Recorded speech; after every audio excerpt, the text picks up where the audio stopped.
Hi everyone, in front of me I've got VIVO V40 SE and let me share with you how to activate automatic system updates on this device.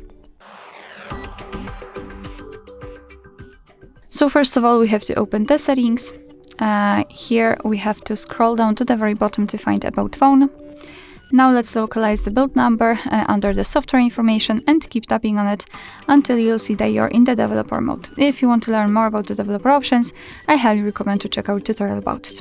So now we can go back to the general list and enter the system.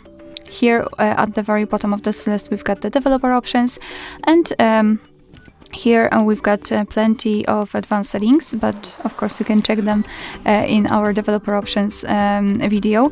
Now we have to focus on the option called automatic system updates, which is almost at the top of the list. So let's simply tap on the switcher, and from now on this option is active, which means that your device is allowed to apply the updates whenever it will be restarted. Of course you can turn this option off just by tapping on the switcher again. Alright, so that'll be all. Thank you so much for watching. I hope that this video was helpful, and if it was, please hit the subscribe button and leave the thumbs up.